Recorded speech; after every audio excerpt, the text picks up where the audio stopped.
Mr. President, ladies and gentlemen, our negotiations have been held in a constructive atmosphere of mutual respect.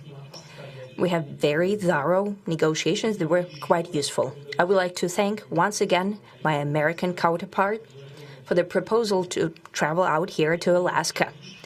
It only makes sense that we've met here because our countries, though separated by the oceans, are close neighbors. So when we've met, when I came out of the plane and I've said, "Good afternoon, dear neighbor. Very good to see you. In good health and to see you alive." I think that is very neighborly. And I think that's some kind words that we can say to each other.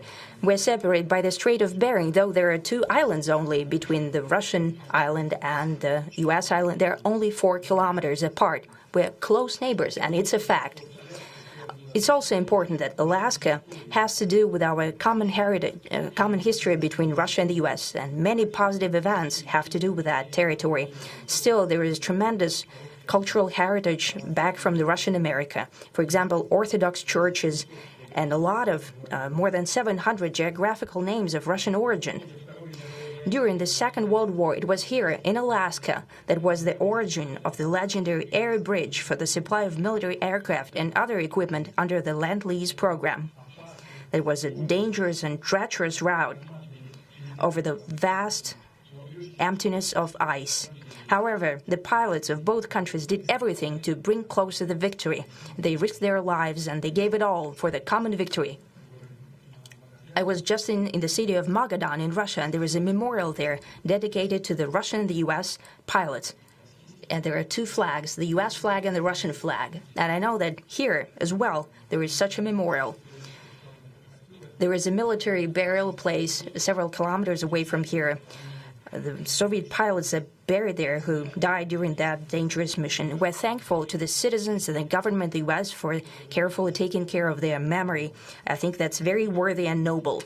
We'll always remember other historical examples when our countries defeated common enemies together in the spirit of battle camaraderie and allyship that supported each other and facilitated each other. I'm sure that this heritage will help us rebuild and foster mutually beneficial and equal ties at this new stage, even during the hardest conditions. It is known that there have been no summits between Russia and the U.S. for 4 years, and that's a long time. This time was very hard for bilateral relations, and let's be frank, they have fallen to the lowest point since the Cold War. I think that's not benefiting our countries and the world as a whole. It is apparent that sooner or later we had to amend the situation to move on from the confrontation to dialogue. And in this case, a personal meeting between the heads of state has been long overdue, naturally under the condition of serious and painstaking work, and this work has been done in general. Me and President Trump have very good direct contact. We've spoken multiple times. We spoke frankly on the phone. And Special Envoy of the President, Mr. Witkoff, traveled out to Russia several times. Our advisors and heads of foreign ministries kept in touch all the time. And you know fully well that one of the central issues was the situation around Ukraine. We see the strive of the administration and President Trump personally to help facilitate the resolution of the Ukrainian conflict. And his strive to get to the crux of the matter, to understand this history, is precious. As I've said, the situation in Ukraine has to do with fundamental threats to our security. Moreover, we've always considered the Ukrainian nation, and I've said it multiple times, a brotherly nation, however strange it may sound in these conditions. We have the same roots, and everything that's happening is a tragedy for us and terrible wound. Therefore, the country is sincerely interested in putting an end to it. At the same time, we're convinced that in order to make the settlement lasting and long-term, we need to eliminate all the primary roots the primary causes of that conflict, and we've said it multiple times, to consider all legitimate concerns of Russia and to reinstate a just balance of security in Europe and in the world on the whole. And I agree with President Trump, as he has said today, that naturally the security of Ukraine should be ensured as well. Naturally, we are prepared to work on that. I would like to hope that the agreement that we've reached together will help us bring closer that goal and will pave the path towards peace in Ukraine. We expect that Kiev and European capitals will perceive that constructively and that they won't throw a wrench in the works. They will not make any attempts to use some backroom dealings to conduct provocations to torpedo the nascent progress. Incidentally, when the new administration came to power, bilateral trade started to grow. It's still very symbolic. Still, we have a growth of 20%. As I've said, we have a lot of dimensions for joint work. It is clear that the U.S. and Russian investment and business cooperation has tremendous potential. Russia and the U.S. can offer each other so much in trade, digital, high-tech, and in space exploration. We see that Arctic cooperation is also very possible, and our international context, for example, between the Far East of Russia and the West Coast of the U.S. Overall, it's very important for our countries to turn the page, to go back to cooperation. It is symbolic that not far away from here, at the border between Russia and the U.S., there was a so-called international date line. I think you can step over, literally, from yesterday into tomorrow. And I hope that we'll succeed in that. In political sphere, I would like to thank President Trump for our joint work, for the well-wishing and trustworthy tone of our conversation. It's important that both sides are result-oriented, and we see that the President of the U.S. has a very clear idea of what he would like to achieve. He sincerely cares about prosperity of his nation. Still, he understands that Russia has its own national interests. I expect that today's agreements will be the starting point, not only for the solution of the Ukrainian issue, but also will help us bring back business-like and pragmatic relations between Russia and the U.S. And in the end, I would like to add one more thing. I'd like to remind you that in 2022, during the last contact with the previous administration, I tried to convince my previous American colleague that the situation should not be brought to the point of no return when it would come to hostilities. And I said it quite directly back then that it's a big mistake. Today, when President Trump saying that if he was the president back then, there will be no war. And I'm quite sure that it would indeed be so.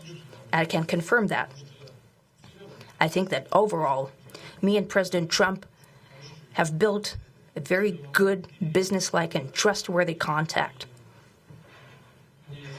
And I have every reason to believe that moving down this path, we can come, and the sooner the better, to the end of the conflict in Ukraine. Thank you. Thank you.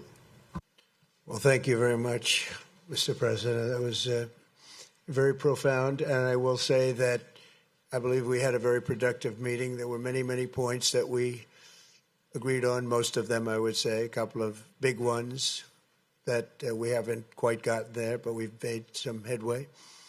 So there's no deal until there's a deal. I will call up NATO in a little while. I will call up the various people that I think are appropriate, and I'll, of course, call up President Zelensky and tell him about today's meeting. It's ultimately up to them. They're going to have to agree with what Marco and Steve and some of the great people from the Trump administration who've come here, Scott and John Ratcliffe, thank you very much.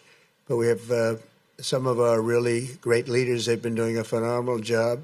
We also have some tremendous Russian business representatives here, and I think, you know, everybody wants to deal with us. We've become the hottest country anywhere in the world in a very short period of time, and we look forward to that. We look forward to dealing. We're going to try and get this over with. We really made some great progress today. I've always had a fantastic relationship with President Putin, with Vladimir. We had many tough meetings, good meetings. We were interfered with by the Russia hoax. That made it a little bit tougher to deal with, but he understood it.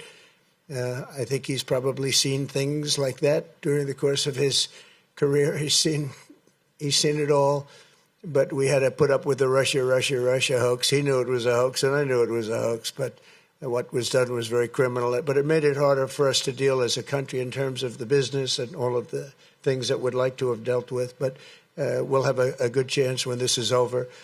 So just to put it very quickly, I'm going to start making a few phone calls and tell them what happened. But we had an extremely productive meeting, and many points were agreed to. There are just a very few that are left. Some are not that significant. One is probably the most significant, but we have a very good chance of getting there. We didn't get there, but we have a very good chance of getting there. I would like to thank President Putin and his entire team, whose faces, who I know in many cases, other than that, whose faces I get to see all the time in the newspapers. You're almost as famous as the boss, but especially this one right over here. But we had some good meetings over the years, right? Good, productive meetings over the years, and we hope to have that in the future. But let's do the most productive one right now. We're going to stop really 5, 6, 7,000, thousands of people a week from being killed, and President Putin wants to see that as much as I do. So, again, Mr. President, I'd like to thank you very much, and we'll speak to you very soon and probably see you again very soon. Thank you very much, Vladimir. Next time in Moscow. Oh, that's an interesting one. I don't know. I'll get a little heat on that one, but I could see it possibly happening. Thank you very much, Vladimir. And thank you all. Thank you. Thank you. Thank you so much.